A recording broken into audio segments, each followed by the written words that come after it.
వరుసగా సినిమాలు చేస్తూనే ఉన్నారు. ఒక ఎక్స్పెరిమెంటల్ మోడ్లో మీరు ఒక సినిమాని ప్రొడ్యూస్ చేసేటప్పుడు ఏమన్నా వస్తుంది రాదు అనేది లెక్కలు వేసుకొని ఏమైనా చేస్తారా, లేకపోతే ప్యాషన్తో చేస్తారా? అంటే బేసిక్గా లెక్కలు అయితే వేసుకుంటాం సార్, కానీ మెయిన్ ఇంటెన్షన్ అయితే అంటే ఇన్ని సంవత్సరాల నుంచి ఉన్నాం కదా, అంటే కథ వింటున్నప్పుడు విన్న కథలాగా ఉందా, కొంచెం కొత్తగా ఏమైనా ప్రయత్నిద్దామా అనేది అయితే ప్రథమ ఉద్దేశం అండి. సో ఫస్ట్ అంటే చిన్న సినిమాలకు పెద్దగా ఆడియన్స్ వచ్చి సినిమా చూడరు అనేది ఒక రిస్క్ ఉంటుంది. దాన్ని ఎలా చూస్తారు మీరు? అంటే ఒకటి సార్, అంటే ఇప్పుడు సినిమా అనేది ఇంత మునుపు మనం థియేటర్లో రిలీజ్ చేసామా, అక్కడ కలెక్షన్ ఎంత వచ్చింది, దాన్ని బట్టి హిట్ ఆఫ్ ఫ్లాప్ అనేది దగ్గర ఆగిపోవడం అనేది ఇప్పుడు పరిస్థితి కాదు. థియేటర్లో కొంత ఎక్కువ చేస్తే కనుక ఓటీటీకి వెళ్ళినప్పుడు దాని రన్ అనేది ఉంటుంది. అంటే సినిమా షెల్ఫ్ లైఫ్ అనేది పెరిగిందండి. ఇంత మునుపు చాలా తక్కువ ఉండేది థియేటర్ల వరకు మాత్రం. బట్ ఇప్పుడు ఓటీటీస్ కూడా వచ్చాక అంటే 50-50 అయిందండి. చిన్న సినిమాలకి ఒక నంబర్ వరకు ఓకే, కొంతవరకు థియేటర్లో ఆడినా తర్వాత ఓటీటీకి వెళ్ళినప్పుడు మెయిన్ నా మెయిన్ థాట్ అయితే కొంచెం కాన్సెప్ట్ ఉంటే బాగుంటుందండి. ఇప్పుడు వరకు ఇంత మునుపు మేము తీసిన అంటే రిలీజ్ చేసిన ఇప్పుడు సగిలేటి కథ అనుకోండి, లేదంటే మదా అని ఒక సినిమాకి హెల్ప్ చేసాము. ఇప్పుడు లవ్ మోడ్లీ కానీ ఈ సినిమా కానీ ఏదైనా కొంచెం కాన్సెప్ట్ కొంచెం డిఫరెంట్గా ఉంటుందండి. అది రెగ్యులర్గా చూసిన సినిమాల్లో లాగా చూసినట్టే ఉందని అనేది అయితే అనరు ఫస్ట్. థ్యాంక్ యూ అండి. Thank you. చాందిని గారు, అంటే ఒక హీరోయిన్ నార్మల్ గ్లామర్ రోల్స్ నుంచి ఒక పోలీస్ క్యాప్ చేయాలనుకుంటే చాలా రిస్క్గా ఉంటుంది కెరీర్. అంటే ఆ స్టేచరు తర్వాత ఆ బిల్డప్ క్యారెక్టర్ వైజ్ కానీ ఆర్టిస్ట్ వైజ్ కానీ ఒక జోన్లోకి వెళ్తారు. ఇలాంటి క్యారెక్టర్ మీ ముందుకు వచ్చిన మీ ఫస్ట్ థాట్ ఏంటండి? బేసిక్గా మనం గ్లామర్ రోల్స్ బాగా తక్కువ చేసామండి, అసలు చేయలేదు అనుకుంటా. మెజారిటీ మనవి యూనో కాన్సెప్ట్ ఓరియంటెడ్, మనదంటే కాన్సెప్ట్ ఓరియంటెడ్ స్టోరీ డ్రివెన్ లాంటి క్యారెక్టర్స్ చూస్ చేసుకుంటూ వచ్చాను. సో ఆ ఫ్లోలోని వచ్చిన ఒక సినిమా ఏవం. అండ్ దీంట్లోని నాకు అంటే మనం పోలీస్ అనగానే ఒక స్ట్రాంగ్ ఫీమేల్ రోల్ అనుకుంటాం కాబట్టి నాకు అందులో ఉన్న క్యారెక్టర్ ఆర్క్ బాగా నచ్చింది. అంటే యూనిఫామ్ వేసుకోగానే స్ట్రెంగ్త్ వచ్చేది కదా, దానికంటూ ఒక ప్రొసీజర్ ఉంటుంది. కెమెరా ముందు రాగానే యాక్టర్ అయిపోవు, అలా ఒక జర్నీ ఉంటుంది. అదంతా చాలా రియలిస్టిక్గా బాగా చూపించారు ఈ స్టోరీలో కానీ ఆ క్యారెక్టర్ రాసే విధానం కానీ. సో అది అండ్ సో అదేంటంటే నిజ జీవితానికి చాలా దగ్గరగా ఉన్నది. ఏది అంటే మనం ఎక్కడి నుంచో తీసుకొచ్చి పెట్టిన క్యారెక్టర్స్లో ఉండవు. ఇందులో ఉన్న ప్రతి క్యారెక్టర్ మన చుట్టుపక్కల ఎవరొకరు ఉన్న ఒక క్యారెక్టర్కి దగ్గర ఉన్నది, ఆ మనస్తత్వం కానీ వాళ్ళ పర్స్పెక్టివ్స్ కానీ. సో నాకు అది బాగా నచ్చింది. వికారాబాద్ అనే ఒక చోటులో జరిగిన ఒక సన్నివేశాలు తో తీసిన ఒక సినిమా ఇది. సో ఏది మనకి అవుట్ ఆఫ్ బాక్స్ కానీ వెరీ ఫార్ అవే ఫ్రమ్ రియాలిటీలా అనిపించదు. సో ప్రిటీ ఈజీయే అనిపించింది నాకు ఈ రోల్లోకి రావడం. మీరు చేయడానికి ముందు చాలామంది హీరోయిన్లు హీరోలు పోలీస్ క్యారెక్టర్ చేశారు కదా, అందులో మీకు బాగా నచ్చింది ఎవరిదైనా రెఫరెన్స్ తీసుకున్నారా? నాకు బాగా నచ్చింది విజయశాంతి గారు. ఆబ్వియస్లీ చిన్నప్పుడు చూసినవి సినిమాలు అలాంటి పవర్ఫుల్ రోల్స్ ఎక్కువ ఆవిడ చేసేవారు కాబట్టి రెఫరెన్స్ కింద ఏం తీసుకోలేదండి. రెఫరెన్స్ ఏంటంటే నాకు డైరెక్టర్ గారు చెప్పిన ఒక పాయింట్స్, ఆయన ఎలా ఊహించుకున్నారు దాన్ని మనం దాంట్లో మనం ఎలా ప్రాణం పోయొచ్చు, అది దాని వరకు పెట్టుకున్నాను నేను, ఇంకా మరీ దూరంగా వెళ్ళకుండా, సో దట్ కథలోనే మనం ఉండొచ్చు అని. Thank you. డైరెక్టర్ ప్రకాష్ గారు, సార్ కంగ్రాట్స్ అండి. ట్రైలర్ చాలా బాగుంది. థ్యాంక్ యూ అండి. క్రైమ్ థ్రిల్లర్స్కి సేలబుల్ అండ్ మార్కెట్ కూడా బాగుంది, సక్సెస్ రేట్ ఎక్కువ ఉంది కదా. సో ఈ కథను అంటే ఏహోమ్ అంటే టైటిల్కి జస్టిఫికేషన్ ఏంటి సార్? అంటే ఆ వర్డ్ ఎలా వచ్చింది? దీని క్రైమ్ థ్రిల్లర్కి మీరు ఎలా మిక్స్ అయ్యారు? యాక్చువల్గా క్రైమ్ థ్రిల్లర్ గ్యాప్ట్ అండి, పెట్టిన తర్వాత అర్థమైంది మాకు అది. ఏవం అంటే ఇది ఇలా జరిగింది అంటే, ఇప్పుడు నేను మీకు ఒక థ్రిల్లర్ చెప్పి ఆ థ్రిల్లర్ని నేను ఒక సుఖాంతమో దుఃఖాంతమో చేయాలి కదా, చేసి ఈడు మంచోడు ఈడు చెడ్డోడు అని చెప్పాలి కదా. అలా కాకుండా ఒక 4 విభిన్న మనస్తత్వాలు కలిగిన వ్యక్తులు ఒక అనుకోని విచిత్రమైన పరిస్థితిలో నుంచి మొదలవుతుంది సినిమా. ఇందులో జరిగే ప్రతి సీను ఆ క్యారెక్టర్ల మూలంగా జరుగుతుంది. నేను నా వీలు కోసం రాసుకున్న స్క్రీన్లు కాదు అవి.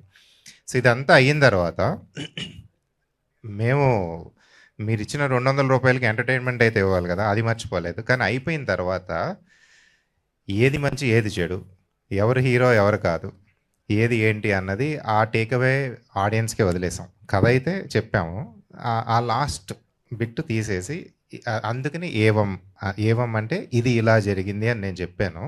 నేను ఎవరి సైడు తీసుకోవాలా. మీరు సినిమా రిలీజ్కి ముందు 4 పోస్టర్లు వేసాం. ఒకటి మన ఆశరెడ్డి నా బాడీ సూపర్ డీలక్స్ అని, మన కన్నడ రాయల్ స్టార్ వశిష్ఠ గారు నేను సరిపోనా అని, మన Bharat Jai Bharat garu there are no coincidences, Chandini ఏమో ఆడపిల్లని అయితే ఏంటంట అంది కదా. అక్కడ ఆ క్యారెక్టర్ మోటివ్స్ అవి ట్యాగ్ లైన్సే కాదు. సో ఇదంతా అయిన తర్వాత ఇది ఇలా జరిగింది, ఇంకా సైడ్ మీరు తీసుకోండి అని చెప్పడం కోసం ఆ టైటిల్ పెట్టాం అనమాట. ఏవం పోలీస్ డిపార్ట్మెంట్, పోలీస్ హిట్ చాలా చూసాం, క్రైమ్ మీరు చెప్పాలనుకున్నది ఏంటి ఎగ్జాక్ట్లీ? నేను ఒక ₹150 పెట్టి టికెట్ కొనుక్కొని వచ్చి చూడాలంటే ఏం చెప్తున్నారు? అంటే ఇప్పటివరకు చాలా చూసాం, మీరు చెప్పేది ఇందులో మీకు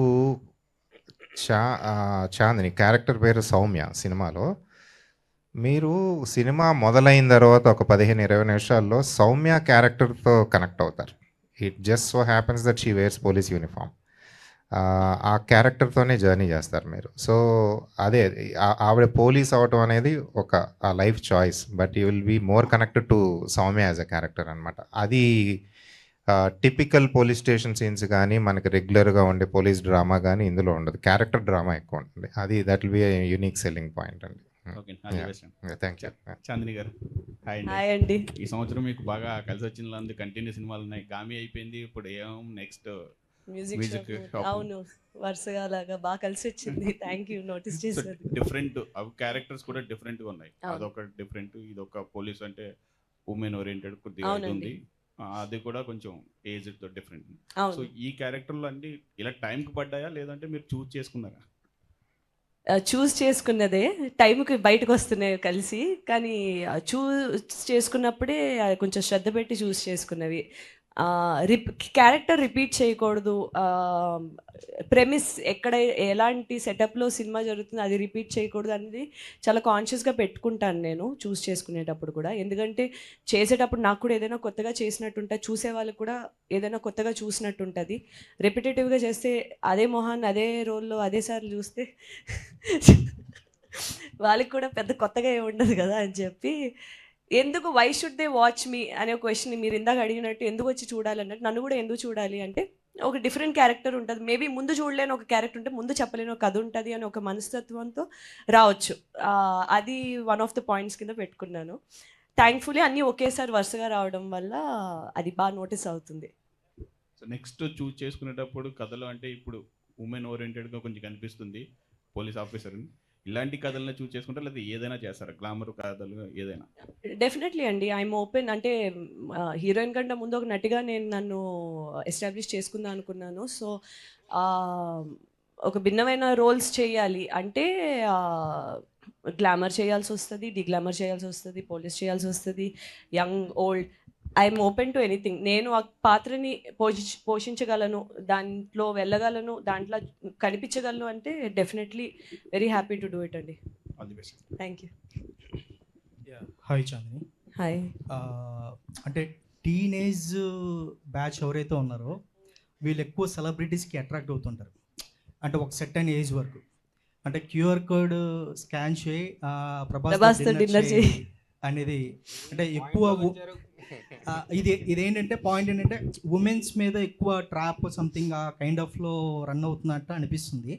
మీకు ఈ క్యూఆర్ కోడ్ స్కాన్ చేయి డిన్నర్ ప్రభాస్తో డిన్నర్ చేయన్నట్టుగా మీ టీనేజ్లో కానీ అలాంటి వాటికి ఏమన్నా మీకు ఆ కోరికలు ఉండేవా, ఏమన్నా ఆ ఇంటెన్షన్ ఉండేదా?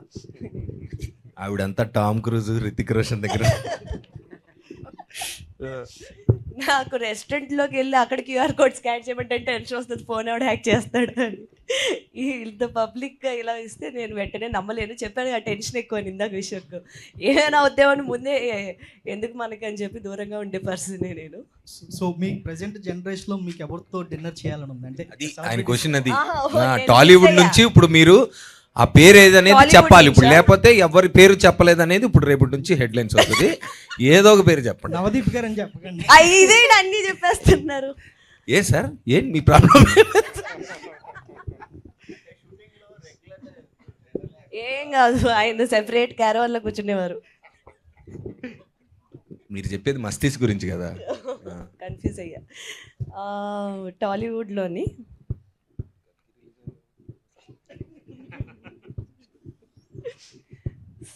ముందు చెప్తే ప్రిపేర్ అయ్యి వచ్చేది చిరంజీవి గారు. And one more question. ఆ మాట కాకుండా ఇంకో మాట చెప్తే నీ బ్యాలెన్స్ పేమెంట్ ఇచ్చేవాడు కాదు నేను. లేదు ఫస్ట్ ఆఫ్ ఆల్ లేదు, రెండు పేర్లు చెప్తాను. సారీ, నాకు చిరంజీవి గారు, పవన్ కళ్యాణ్ వీళ్ళిద్దరితో చేయాలి. ఎందుకంటే రీసెంట్లీ వాట్ హ్యాపెండ్ అది కదా అసలు phenomenal clean strike. And one more question. అంటే ట్రైలర్లో ఒక డైలాగ్ ఉంది, ఆడవాళ్ళని ఎక్కడ పెట్టాలో అక్కడ పెట్టాలరా అని ఒక డైలాగ్ ఉంది. అంటే మనం గత అంటే కొన్ని సంవత్సరాల నుంచి మనం ఆడవాళ్ళని చాలా తక్కువగా చేసి చూడడం కానీ, చులకన చేసి మాట్లాడడం కానీ ఇలా జరుగుతూ ఉంటుంది. అంటే నాకు ఎందుకంటే ఏవం ట్రైలర్ చూసినప్పుడు ఇదంతా ఒక ఉమెన్ని మోటివేట్ చేయడానికి, ఆ కైండ్ ఆఫ్ ఎనర్జీ ఇవ్వడానికి అన్నట్టుగా అనిపించింది ట్రైలర్ అంతా. సో మీరు ఈ పాయింట్ ఆఫ్లో మీరేం చెప్తారు? ఎందుకంటే మీరు కూడా చాలా ఫేస్ చేసి ఉంటారు ఇండస్ట్రీలో కానీ బయట కానీ ఎక్కడైనా కానీ. ఈ మాట అన్నప్పుడు మీకు ఎలా అనిపిస్తుంది? అది ఎంతవరకు మీరు రిసీవ్ చేసుకుంటారు? జెండర్ ఇన్ఈక్వాలిటీ అన్నది తరతరాలుగా ఉన్నదే, బట్ అది చాలా వరకు ఫేస్ చేశానన్నది కరెక్ట్ కాదు.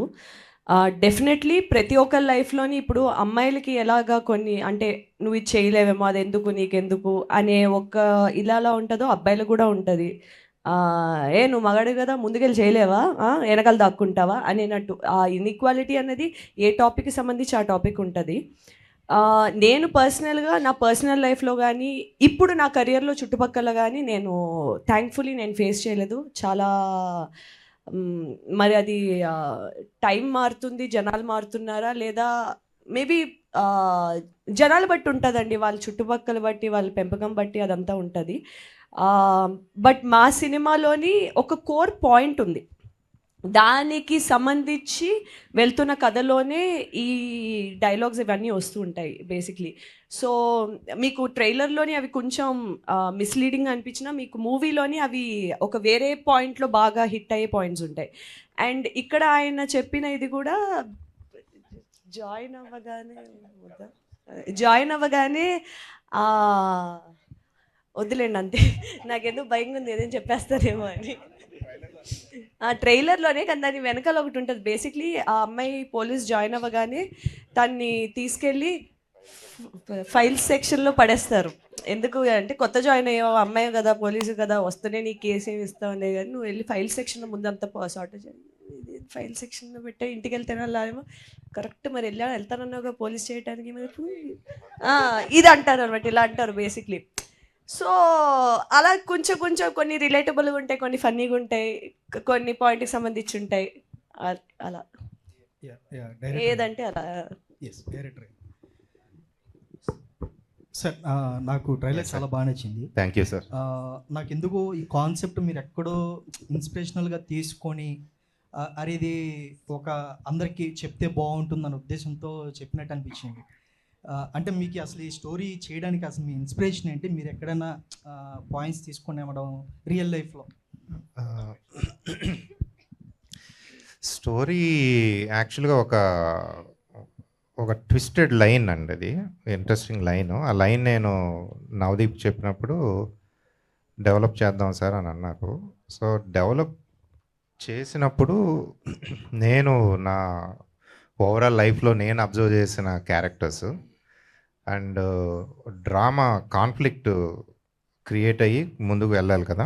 డ్రామా ఊరినే కన్వీనియన్స్ కోసం సీన్ రాయడం కాదు, ఆ కాన్ఫ్లిక్ట్ క్యారెక్టర్లోంచి రావాలని చెప్పి నా లైఫ్లోంచి నా రిఫరెన్సెస్ పాయింట్స్ నుంచి తీసుకున్న క్యారెక్టర్స్ అన్నమాట ఇవి. సో ఒక రకంగా చెప్పాలంటే క్యారెక్టర్స్ వచ్చిన తర్వాత అవే నడిపించినాయండి మమ్మల్ని. అండ్ అందులో నుంచి ఆ క్యారెక్టర్ వాల్యూస్ రిఫ్లెక్ట్ అవుతా ఆ స్టోరీ వాల్యూ ఆటోమేటిక్గా డెవలప్ అయింది. ఓ, రాసినప్పుడు నిన్న ఒక ఇంటర్వ్యూలో అంజలి గారు చాలా ఇంట్రెస్టింగ్ క్వశ్చన్ అడిగారు, కళకి సామాజిక బాధ్యత అవసరమా లేదా అన్నది. సో రాసినప్పుడు at the end of the day ఒక అండర్లైయింగ్ ఒక వాల్యూ ఆఫ్ ద స్టోరీ అనేది మిస్ అవ్వకుండా వెళ్ళాం అనమాట. సో ఇన్ ఏ నట్షెల్ ఒక మెసేజ్ ఇద్దామని తీసిన సినిమా కాదు, బట్ ఆ క్యారెక్టర్ వాల్యూస్ అయితే మీకు రిఫ్లెక్ట్ అవుతాయి, automatic that becomes the value of the story. అంతే. Thank you. Chandini garu, so career బిగినింగ్లో మీరు ఒక మీ పైన నడిచే సినిమా చేస్తున్నారు, లేడీ ఓరియంటెడ్ మూవీ అనుకోవచ్చు. ఇది మీకు వచ్చినప్పుడు అంటే ప్రెషర్గా అనుకున్నారా, ఎగ్జైట్ అయ్యారా? అంటే కెరీర్ బిగినింగ్లోనే ఇలాంటి సినిమాలు చేయడం వల్ల మరి ఫ్యూచర్లో ఇలాంటి సినిమాలకే పరిమితం అనేది కూడా వచ్చే ఛాన్స్ ఉంటుంది కదా, మీరు ఎలా ఫీల్ అయ్యారు దీనికి సంబంధించి? యాక్చువల్లీ కెరియర్ బిగినింగ్లో లేనండి. నేను సినిమాలు ఒక 9 సంవత్సరాల నుంచి చేస్తున్నా. నా ఫస్ట్ సినిమా 2015లో రిలీజ్ అయింది. సో ఒక 9 ఇయర్స్గా ఉన్నాను. మీరు చూస్తే నా ఫస్ట్ చేసిన సినిమాలు అవి కొంచెం కమర్షియల్ ఆస్పెక్ట్లోనే ట్రై చేశాను. తర్వాత నేనంటూ ఒక స్పెషల్గా ఏం చేయగలను మన తెలుగు ఇండస్ట్రీకి కానీ తెలుగు సినిమాకి కానీ, నేనంటూ ఏం చేయగలను, నాకు మాత్రమే స్పెషాలిటీగా ఉండేలాగా, లేదా ఉన్నవాళ్ళు కొంతమంది చేసేది ఏం చేయగలం మనం బాగా చేయగలిగేది అని అనుకున్నప్పుడు ఏంటంటే, ఒక కథని మనం నమ్మి, డైరెక్టర్ ఒక విజన్ని మనం నమ్మి, స్టోరీలో ఇప్పుడు ఎస్పెషలీ నేను ఏంటంటే ఫీమేల్ క్యారెక్టరైజేషన్కి బలం ఉండే సినిమాలు, బలం ఉండే కథలు చేయాలని అనుకుంటూ ఉంటాను. అది మనకి టైం ఫ్రేమ్ లైక్ ఇంతసేపు ఉన్నాం అంతసేపు ఉన్నాం కాకుండా, మనం ఆ కథని మన వల్ల కథ ముందుకెళ్తుందా, కథలో మలుపులు తిరుగుతున్నాయా, మనకంటూ ఒక వాయిస్ ఉందా సినిమాలోని అనే ఒక పాత్రలు చూస్ చేసుకుంటూ ఉంటాను నేను. ఇప్పుడు మీరు లాస్ట్ కపుల్ ఆఫ్ ఇయర్స్గా చూస్తే ఒక సమ్మత్వే అవనివ్వండి, కలర్ ఫోటో అవనివ్వండి, మొన్న గామి అవనివ్వండి, ఇప్పుడు ఏవం అవనివ్వండి, మ్యూజిక్ షాప్ మూర్తి అవనివ్వండి, నాకు తర్వాత వచ్చే సినిమాలు, దానికి ముందు చేసిన సినిమా మను అనే సినిమా చేశాను. అది ఒక ఇండీ ఫిల్మే, అది కూడా చేశా. సో ప్రతి క్యారెక్టరు ఒక ఆ కమర్షియాలిటీ కానీ ఒక రెగ్యులర్ దాన్ని బ్రేక్ చేస్తూనే ఉంది అని నేను అనుకుంటున్నాను. సో ఇప్పుడు కూడా ఏంటంటే ఆ లాంజివిటీ అన్నది మనం ఎంత ఎక్స్ప్లోర్ చేస్తే అంత పెరుగుతుంది, ఎంత రెస్ట్రిక్ట్ చేసుకుంటే అంత తక్కువ అయిపోద్ది. ఎందుకంటే అటువంటి సినిమాలు కొంతమంది తీస్తారు, అందులో కూడా కాంపిటీషన్ ఎక్కువ ఉంది. సో నన్నెందుకు చూస్ చేసుకుంటారు, దాంట్లో ఆల్రెడీ చాలామంది ఉన్నారు.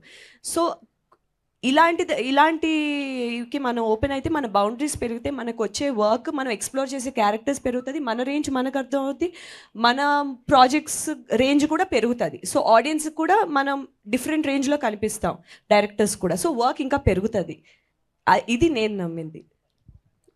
నవదీప్ గారు, సో మీరు స్టార్టింగ్లో హీరోగా చేశారు, మధ్యలో మళ్ళీ సెకండ్ లీడ్ టైప్ అలా వెళ్ళారు, మొన్న లవ్ మాల్తో మళ్ళీ వచ్చారు. అంటే బ్యాక్ మళ్ళీ హీరోగా అలా చేసే ఛాన్స్ ఉందా, లేదా మల్టిపుల్ అటు ఇటు చేయడం జరుగుతుందా, ఎట్లా మీ ప్లానింగ్? అన్నీ చేస్తాను సార్. బేసికలీ ఒక యాక్టర్గా మంచి రోల్ వస్తే, అంటే ఒకప్పుడు మీరు అన్న బిగినింగ్లో అదే ఇదే అని మాత్రమే ఉండేదండి, కానీ ఇప్పుడు అలా లేదు. Any genre of film, any range of film, size చిన్నదా పెద్దదా అని పక్కన పెడితే అది వెబ్బా, చిన్న స్క్రీనా పెద్ద స్క్రీనా, ఇలాగ చాలా ఆప్షన్స్ ఉన్నాయండి. ఇప్పుడు ఆడియన్స్ కానీ మేకర్స్ కానీ యాక్టర్స్ కానీ అందరూ యాటిట్యూడ్ ఎలా ఉందంటే, ఏ క్యారెక్టర్లో ఎవరున్నారు, మల్టీ స్టారర్ అనేది ఇంతకుముందు అసలు వాడే మాట ఇప్పుడు అసలు కాదండి. అది నాకు తెలిసి తమిళ్ మలయాళం ఇవన్నీ రకరకాలు ఇప్పుడు పాన్ ఇండియా అన్నీ చూస్తున్నాం మనం. ఇప్పుడు ఫర్ ఎగ్జాంపుల్ కల్కిలో చూస్తే మీరు అమితాబ్ బచ్చన్ గారు, కమల్ హాసన్ గారు, ప్రభాస్ గారు ఉన్నారు. So now it is like okay, that's a mega super big comparison అనుకోండి. బట్ నా పాయింట్ ఏంటంటే, ఇప్పుడు ఏ సినిమాలో అంటే ఒక క్యారెక్టర్ మొన్న ఈగల్ చేసాం for example, it was a good for me, it was a good great character. నేను చేసిన క్యారెక్టర్స్లో చాలా మంచి క్యారెక్టర్. సో లీడా సపోర్టింగ్ అని పక్కన పెడితే రోల్ బాగుందా, అది ప్రేక్షకులకి ఎంత బాగా నచ్చుతుంది అని మాత్రం ఇప్పుడు ఆలోచించే పరిస్థితి. అంటే ఈ థాట్ లేనప్పుడే చేశానండి అది. సో ఆబ్వియస్లీ ఇప్పుడు కూడా అదే థాట్లో ఉంటాను. Thank you. సో ఇందులో నటించాలని అనిపించాలి ఈ సినిమాలో? ఇందులో అండి నాకు రోల్ ఇవ్వలేదండి. చాందిని గారు. ప్రొడ్యూసర్ రోల్ ఇచ్చాను. కెమెరా వెనక నుంచి యాక్ట్ చేశానండి. డబ్బులు లేవు, తక్కువ మెల్లగా చాందిని గారు here. Hi, I'm Anjali from TFPC. So బేసికల్గా పోలీస్ క్యారెక్టర్ అనగానే, కాప్ క్యారెక్టర్ అనగానే యాక్షన్ సీక్వెన్సెస్ ఉంటాయని ఎక్స్పెక్ట్ చేస్తూ ఉంటాం. సో ఇందులో యాక్షన్ సీక్వెన్సెస్ ఉంటాయని మేము ఎక్స్పెక్ట్ చేస్తున్నాం. సో దానికోసం స్పెషల్గా ఏమైనా నేర్చుకున్నారా, లైక్ ఫైటింగ్ ఆర్ కరాటే అలాంటివి ఏమైనా నేర్చుకున్నారా?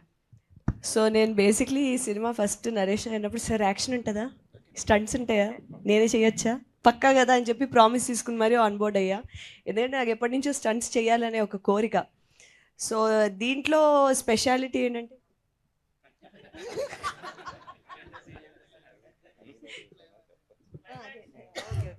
సో దీంట్లో స్పెషాలిటీ కొంచెం కాన్ఫిడెంట్ చెప్పొచ్చు ఇప్పుడు. సో దీంట్లో స్పెషాలిటీ నాకు నచ్చింది ఏంటంటే, ఒక ఫెమినిన్ పవర్ చూపించడానికి సారీలో ఫైట్ సీక్వెన్స్ చేశారు. ఎస్, నేను అలాగే స్టార్ట్ చేశాను ఫైట్ సీక్వెన్స్ తెలిసిన తర్వాత. సో చీరకున్న లిమిటేషన్తో ఈ కాలు ఎత్తి ఈ కాలు పైకి వెళ్ళిపోయి కింద పడిపోవడం, స్లో మోషన్ అని చెప్పి ఫాస్ట్ మోషన్లో పడడం. యాక్చువల్లీ ఆ ఫైట్లో మంచి గట్టి దెబ్బ తగిలిందండి పాపం. కానీ క్లైమాక్స్లో ఇంకా క్లైమాక్స్ కాబట్టి కొంచెం కమిలిపోయిన ఒళ్ళుతో కళ్ళ నిండా నీళ్లతో ఆపకుండా షూటింగ్ చేసిందండి. బాగా చేసింది. Okay, thank you. అండ్ రక్తం చిందించింది ఆల్మోస్ట్. ఓకే, సో నిజంగా కంగ్రాచులేషన్స్ ఫర్ దట్. అప్రిషియేట్ చేయాలి. దెబ్బలు తగిలిందంటే కంగ్రాట్స్. ఓకే, సో లాస్ట్లో ఒక డైలాగ్ ఉంది కదా, అంటే లైక్ నన్ను నేను కాపాడుకోగలనని ఎలా నిరూపించాలో తెలియట్లేదని. సో బేసిక్గా ఆ డైలాగ్ చాలా మందికి రియల్ లైఫ్లో చాలా అమ్మాయిలు ప్రూవ్ చేయడానికి కష్టపడుతూ ఉంటారు. సో మీ లైఫ్లో ఎప్పుడైనా మిమ్మల్ని మీరు ప్రూవ్ చేసుకోవడానికి మీ ఫ్యామిలీ మెంబర్స్ దగ్గర కావచ్చు, ఇండస్ట్రీలో కావచ్చు, అలా ఎప్పుడైనా ఫేస్ చేసిన సిచ్యువేషన్ ఉందా? చాలాసార్లు పోలీస్ అయిపోదాం అనుకున్నాను నేను బేసిక్లీ, నిజంగా చెప్తున్నాను. లేదు నవ్వండి, మీరు నవ్వుతే నాకు హ్యాపీ. కానీ మొన్న మంచి క్వశ్చన్లు అడిగిన వాళ్ళకి చాక్లెట్లు ఇచ్చాను. ఈసారి మంచి క్వశ్చన్ అడిగిన మీకు love Navdeep. Thank you so much. మంచి క్వశ్చన్ అడిగారు. యాక్చువల్గా ఈ సినిమా నేను ఇస్తాను. థీమ్లో ఒక గొప్ప క్వశ్చన్ ఇది. Thank you. యా, మీరు కంటిన్యూ చేయండి. క్వశ్చన్ మర్చిపోయా. అదే మిమ్మల్ని మీరు ప్రూవ్ చేసుకోవడానికి ఫ్యామిలీ మెంబర్స్ దగ్గర కానీ. అంటే ఇది proving my self is an everyday battle అండి. ఎస్పెషలీ ఇప్పుడు నేను పనిచేస్తున్న ఫీల్డ్లోని, నేను చదివింది కూడా మెకానికల్ ఇంజనీరింగ్. ఒకదాన్ని అమ్మాయి, 92 మంది అబ్బాయిలు ఉండేవారు. సో ఏంటంటే ఇది ఇప్పుడు నేను చదువుకున్న స్కూల్లోని అందరూ మేల్ స్పోర్ట్స్ క్యాప్టెన్స్ ఉన్నారు. మా హిస్టరీలో ఫస్ట్ ఫీమేల్ స్పోర్ట్స్ క్యాప్టెన్ నేను. సో ఏంటంటే ఎప్పటికప్పుడు ఏదో విధంగా తెలియకుండానే లోపటి నుంచి ఆ జిల్ అనేది ఉండేది నాకు. ఆ జిల్లే ఇక్కడ వరకు తీసుకొచ్చింది. ఇప్పుడు ఇటువంటి పాత్రలు పోషించడానికైనా, యూనో ఇలాంటి ఒక సినిమాలు నా వరకు రావడానికైనా ఒక కారణం అయింది అనుకోవచ్చు. It's an everyday with struggle. మీకు కూడా తెలుసు, being even the most daily things, bodily functions కూడా మనకి చాలా కొన్ని కష్టమైన సిచ్యువేషన్లో కూడా అవి మనం పక్కన పెట్టి మిగతా వాళ్ళ గురించి ఆలోచన చేయాల్సిన టైం ఉంటుంది. అలాంటప్పుడు మనం కోరుకునేది ఏంటంటే, ఎవరైనా కొంచెం గుర్తించి గుడ్ జాబ్ అని చెప్తే బాగుంటుంది అనిపిస్తుంది. సో ఆ విషయంలో కూడా ఈ మధ్యకాలంలో నేను I'm very lucky in terms of మా టీమ్ కానీ. Thank you. మీ కష్టాన్ని మీతో పాటు రోజు వాళ్ళ సత్తాని ప్రూవ్ చేసుకోవాలని కష్టపడుతున్న ప్రతి ఆడవాళ్ళకి ఒక సలాం. Thank you. Thank you so much. Thank you for the question. And Navdeep గారికి క్వశ్చన్. అంటే పువ్వు ఇచ్చారు కదా అని చెప్పి క్వశ్చన్ అడగకుండా ఉంటాను. ఇచ్చారు కాబట్టి క్వశ్చన్ అడుగుతున్నారు. అయ్యో లేదు. ఇంకోటి ఇస్తాను, మంచి క్వశ్చన్ అడగండి. So as an actor, as an ఆర్టిస్ట్గా మీరు ఎప్పుడు మమ్మల్ని ఎంటర్టైన్ చేస్తూనే ఉంటారు. సో ఆర్టిస్ట్గా కంఫర్టబుల్గా ఉందా, యాజ్ అన్ ప్రొడ్యూసర్గా కంఫర్టబుల్గా ఉందా? ఆర్టిస్ట్గానే చాలా కంఫర్టబుల్గా ఉంటుందండి, 100%. కాకపోతే అంటే ఒకట్లేండి, ప్రొడ్యూసర్ ఆర్ అంటే బిహైండ్ ద కెమెరా యాక్టర్ కాకుండా ఇప్పుడు ఎనీ అదర్ దీంట్లో ఒక ఏదైనా ఒక ప్రోడక్ట్ని 0 to ప్రేక్షకులకు ముందుకు తీసుకురావడం వరకు ఎక్కువ ఇన్వాల్వ్మెంట్ ఉంటుంది. యాక్టర్గా కొన్నిసార్లు తక్కువ ఉంటుంది, కొన్నిసార్లు ఎక్కువ కూడా ఉంటుంది. But both are fantastic experiences. రెండు బాగుంటాయి. యాజ్ అ ప్రొడ్యూసర్గా ఒక కథ విన్నప్పుడు మీరు అంటే ఎలాంటి ఎలిమెంట్స్ని ఎక్కువగా ఎక్స్పెక్ట్ చేస్తూ ఉంటారు? అదొక డిస్ప్యూటెడ్ మ్యాటర్ అండి. ఎందుకంటే నేను యాక్టర్గా వినాలా, ప్రొడ్యూసర్గా వినాలా ఏంటనేది ఎప్పుడు చిన్న కన్ఫ్యూజన్లో ఉంటుంది. మేబీ జడ్జిమెంట్ వరకు వచ్చినప్పుడు అంటే మనం చూడాలనుకుంటున్న సినిమా తీయాలా, మనల్ని మనం ఎలా చూసుకోవాలనుకుంటున్నామో అలా కనిపించే సినిమా తీయాలా అనేది ఎప్పుడు ఒక చిన్న డిస్ప్యూటెడ్ మ్యాటరే అది. కాకపోతే కొన్ని అంటే వీఆర్ నాట్ యాక్టింగ్, అందుకే ముందు ఒక చిన్న ముందేం పెట్టుకుంటా అంటే are you trying to pitch it, ఇప్పుడు నేను యాక్ట్ చేయాలని చెప్తున్నావా లేదంటే నేను జస్ట్ ఏమన్నా నా సహకారం ఇది కావాలా నీకు అని ముందే అడుగుతాం. అడిగినప్పుడు లేదు it's not for you as an actor అన్నప్పుడు కొంచెం ఒక చిన్న స్విచ్ మార్చి చేస్తాం. అదొక చిన్న స్ట్రగులే, అది ప్రాక్టీస్ చేస్తున్నాను నేను కూడా ఈ మధ్య. ఓకే, భరత్ గారు. అయ్యో లేదు, భరత్ గారు నేను last question. Okay, so Bharat గారు అంటే లైక్ యాజ్ అన్ కాప్గా మాకు తెలిసి ఇది సెకండ్ టైం మిమ్మల్ని చూడడం ఆన్ స్క్రీన్గా. సో అంటే ఇదే టైప్ ఆఫ్ క్యారెక్టర్స్ మీకు ఆఫర్స్ వస్తున్నాయా, or else different kind of characters కూడా వస్తున్నాయా? ఇది యాక్చువల్లీ నా సెకండ్ ఫిల్మ్. డైరెక్ట్ ఆ ఫిల్మ్ అయిపోయిన వెంటనే రిలీజ్ అయిపోయిన వెంటనే ఇది వచ్చింది ఆఫర్. యాక్చువల్లీ ఈ క్వశ్చన్ వస్తుందని తెలుసు, కానీ డైరెక్టర్ సార్ రాసిన స్టోరీ కానీ నాకు వచ్చిన క్యారెక్టర్ కానీ I think this is the best. And that's a lover boy kind of role what I did in Lambasingi.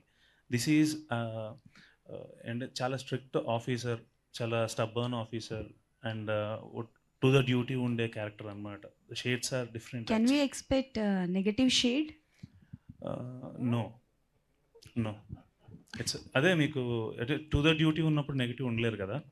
Is a very honest and duty oriented cop, and the teams up with us. Okay, all the best. Soumya. Chandni గారు ఇటువైపు. ఇందాక మీరు మాట్లాడుతూ నా సినిమాలు చూసి నన్ను ఈ రోల్కి సెలెక్ట్ చేయలేదు, నా ఇంటర్వ్యూస్ చూసి సెలెక్ట్ చేశారన్నారు. ఏంటండి అది స్టోరీ? సినిమాల్లో అయితే పాత్రలు పోషించాలి, ఇంటర్వ్యూలో అయితే నేనే కదా. సో నా పర్సనాలిటీకి బాగా దగ్గరగా ఉన్న క్యారెక్టర్ అది. సో అది ఆయనకి నచ్చి నేను మాట్లాడే విధానం అది దాంట్లో ఆయనకి సౌమ్య కనిపించింది. సో అందుకే ఇంటర్వ్యూలు కూడా చాలా ఇంపార్టెంట్ అని తెలిసింది నాకు. అప్పటి వరకు నేను అనుకోలేదు ఇంటర్వ్యూస్ చూస్తారు అని, బట్ ఇంటర్వ్యూస్ కూడా చాలా ఇంపార్టెంట్. సూపర్. నవదీప్ గారు, ఇందాక విశ్వక్సేన్ గారు మాట్లాడుతూ నవదీప్ గారు హీరోగా చేస్తే రొమాంటిక్ సినిమాలు చేస్తున్నారు, ప్రొడ్యూసర్గా చేస్తే వైలెన్స్ ఉన్న సినిమాలు చేస్తున్నారు అన్నారు. ఈ ఫార్ములా ఇలా కొనసాగిస్తారా లేక బ్రేక్ చేస్తారా? ఇంకా చాలా ఎమోషన్స్ ఉన్నాయి కదా గురు, అవన్నీ టచ్ చేస్తా. ప్రొడ్యూసర్ గానా యాక్టర్ గానా? రెండు ట్రై చేస్తాను. హాయ్ చాందిని గారు ఇక్కడ. Thank so you. అంటే కాప్ రోల్ అనేది చాలా ఇంపార్టెంట్ ఉంటుంది. అంటే ఫీమేల్స్ చాలా తక్కువ వేసుకుంటారు. అంటే మన మూవీస్ చూస్తుంటే రీసెంట్గా సత్యభామ కావచ్చు, ఇప్పుడు బ్యాక్ టు బ్యాక్ మీరు. సో అంటే ఆ డ్రెస్ వేసుకున్నప్పుడు అంటే ఒక వైబ్రేషన్స్ లాంటి మూమెంట్ ఉంటుందంటారు కదా. So how you felt actually? చెప్పు. ఆయన చూసేవాళ్ళ గురించి అడుగుతున్నారా, చేసేవాళ్ళ గురించి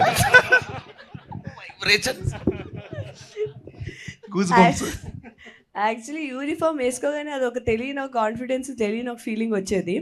నేను చాలా అదే సరే చేద్దాం పదండి అని చెప్తే అలా రిలాక్స్, అలా కాదు కొంచెం వచ్చి సార్ సార్ సార్ అనాలి అంటే అదేంటి సార్ అంటే లేదు అదే నీ క్యారెక్టర్, నువ్వు ఇప్పుడు వచ్చి ఆయనకి సార్ సార్ అని ఇలా అంటే అసలు నేను వేసుకుని యూనిఫామ్ ఏంటి మీరు నాకు చెప్తుంది ఏంటి అని అనిపించేది. ఆటోమేటిక్గా వస్తుంది ఆ ఫీల్ యూనిఫామ్ వేసుకోగానే. ఎస్పెషలీ మనం పబ్లిక్ ప్లేసెస్లో, అది మీతోనే మాట్లాడుతున్నా, మీరు క్వశ్చన్ అడిగి మాట్లాడతారేంటి? మీరు చాలాసార్లు పబ్లిక్ ప్లేసెస్లో అది షూట్ చేస్తున్నప్పుడు ఆ యూనిఫామ్ వేసుకుని నిజంగానే రోడ్ల మీద అది నించున్నప్పుడు ఒక 20 సెకండ్లు ఆగి చూసేవారు అనమాట. అది మరి పోలీస్ అని చూసేవారో లేదా అమ్మాయి బాగుంది పోలీస్ యూనిఫామ్లో అని చూసారో అది మరి నాకు తెలియదు, కానీ ఆ ఫీల్ అయితే బాగుండేది. నాకు తెలిసి నవదీప్ గారు కూడా ఆల్రెడీ అంటే పోలీస్ రోల్స్ చేశారు కదా. సో గెటప్, సో అప్పుడు మీకు వచ్చే వైబ్రేషన్స్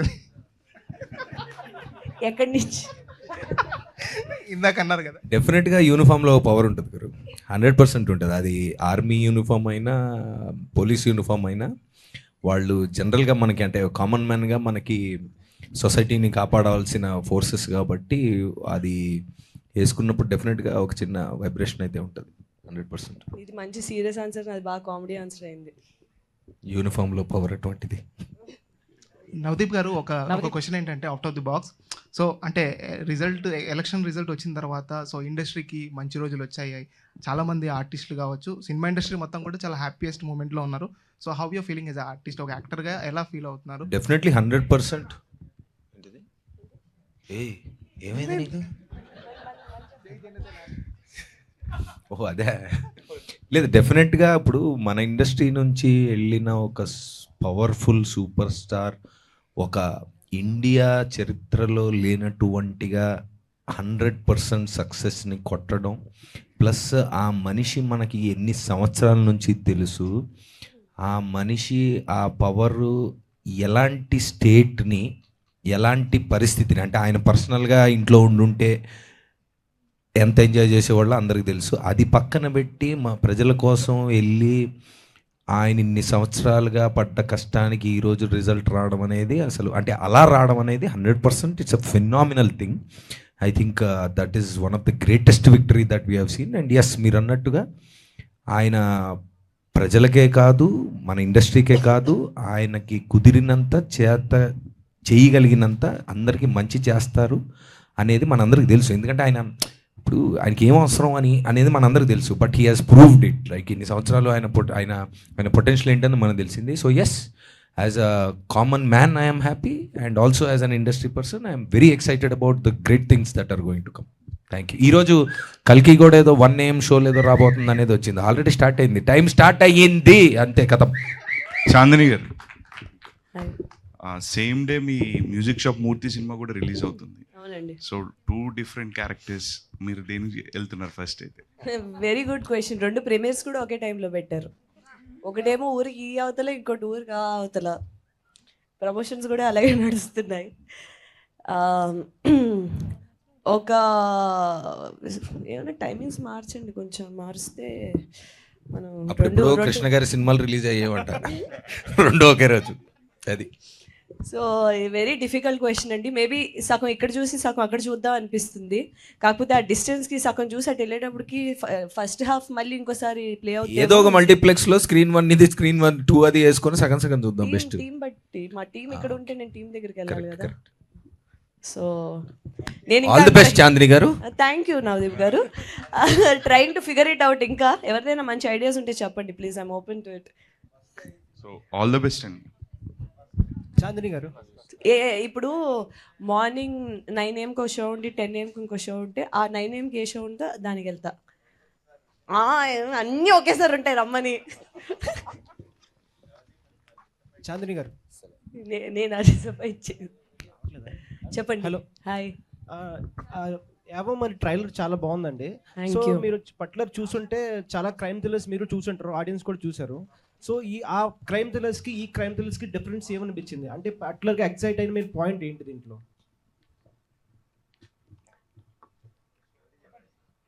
పాయింట్ చెప్తే సెకండ్ హాఫ్ చెప్పమంటారు ఆయన. ఇందాక ఫస్ట్ హాఫ్ చెప్పారు కదా, ఇప్పుడు సెకండ్ హాఫ్ ఏంటని చెప్పమంటారు. చాలా ఇంట్రెస్టింగ్ పాయింట్ ఉంటుందండి, అది నేను చెప్పలేను. బట్ ఆ పాయింట్ అసలు అక్కడి నుంచి కథ ఎలా వెళ్తుంది అనేది అసలు చాలా బాగుంటుంది, చాలా ఇంట్రెస్టింగ్ ఉంటుంది. నా క్యారెక్టర్ ఇంకా ఆ పాయింట్ నేను చెప్పకుండా ఎలా చెప్పండి నాకు అర్థం కావట్లేదు. మీరు అడిగిన క్వశ్చన్ చాలా బాగుంది. రిలీజ్ తర్వాత అయితే అసలు నేను కంప్లీట్గా ఓపెన్ అప్ అయి మాట్లాడగలను, కాకపోతే I can't write now. So cop thrillers అంటే మనం చాలా మూవీస్ కంపేర్ చేయొచ్చు. సో ఈ మూవీ ట్రైలర్ చూసినప్పుడు నాకు దహద్ అని మూవీ గుర్తొచ్చింది. నాకు web series, I love that show. So అక్కడి నుంచి ఏమైనా ఇన్స్పైర్ అయ్యారా మూవీ గురించి? యాక్చువల్లీ అప్పటికి షూట్ అయిపోయింది. నేను ఆ దహద్ చూసి యాక్చువల్లీ మా డైరెక్టర్ గారికి సోనాక్షి సిన్హా అండ్ విజయ్ వర్మ ఉన్న షో అది. What a beautiful show. నేనైతే అసలు అతుక్కుని మొత్తం ఫినిష్ చేశాను 1 సిట్టింగ్లో. చాలా బాగుంటుంది ఆ షో. అది చూసిన తర్వాత నేను ఇదేదో కొంచెం ముందు వస్తే మనం కూడా ఏదైనా ఇన్స్పైర్ అవ్వచ్చా అని కూడా అనుకున్నాను, కానీ అప్పటికి అయిపోయింది. అండ్ బట్ సోనాక్షి దాంట్లో ఉన్న క్యారెక్టర్కి సౌమ్య క్యారెక్టర్కి చాలా డిఫరెన్స్ ఉంది. సో అక్కడి నుంచి పాయింట్స్ పిక్ చేసుకోవడానికి పెద్దగా ఏం లేవు. నేను ఆ షో చూసిన తర్వాత ఫస్ట్ ఈయనకే చెప్పాను, సార్ చాలా మంచి షో వచ్చింది ఇది అది అని. Yeah, thank you. ఈ కథ వన్ లాస్ట్ యా, ఈ కథ విన్నాక నవదీప్ గారు చెప్పిన చేంజెస్ ఏమైనా ఉన్నాయా? చేంజెస్ అన్నీ అయిపోయాక చెప్పేవండి last. Thank you. Navdeep garu, నాకు అర్థం కాలేదు చేయాలని మీరు ఎందుకు అనుకున్నారు? అంటే డైరెక్టర్ గారినే హీరో గారిని చూసా లేకపోతే ఎట్లా? ఎవరిని చూసి ఒప్పుకోవాలి? అంటే ఇది చాలా ఆర్గానిక్గా స్టార్ట్ అయిందండి. ప్రకాష్ గారు నేను ఇంతకుముందు ఓం శాంతి అని ఒక సినిమా తీసాం లాంగ్ బ్యాక్. దాని తర్వాత ఆయన బయటికి వెళ్ళి ఐటీ ఇండస్ట్రీలో చాలా డబ్బులు సంపాదించుకొని అంతా అయిన తర్వాత ఫామ్ హౌస్లు గట్రా అన్నీ కట్టాక లాస్ట్కి ఇది కాదే మనకి ఎక్కడో ఒకటి ఉంది అని రిలీజ్ అయ్యారు. లేదు లేదు మన సినిమాలు తీయాలని. తర్వాత మేము సిక్స్ స్పేస్లో అక్కడ కలిసిన తర్వాత ఏం చేద్దాం అని ఒక పాయింట్గా అనుకొని ఓ పాయింట్ చెప్పాక ఆ పాయింట్ మీద కూర్చొని మేము చాలా వర్క్ చేసి అక్కడక్కడ నుంచి స్లోగా ఆర్గానిక్గా వచ్చిందండి. డైరెక్టర్ గారు, అంటే ఈ పోలీస్ థ్రిల్లర్ అనగానే ఏదైనా మర్డర్ చుట్టూ తిరుగుతుండే కదా, అది కాకుండా ఇంకా భిన్నంగా అనిపిస్తుంది మీ సినిమాలో? ఖచ్చితంగా అండి, ఖచ్చితంగా మర్డర్లు ఉంటాయి. They are just part of the small part of the plot. Murder చుట్టూ కథ ఏం తిరగదు, క్యారెక్టర్స్ చుట్టూ తిరుగుతుంది. ఓకే అండి, thank you so much media friends for this lovely interaction.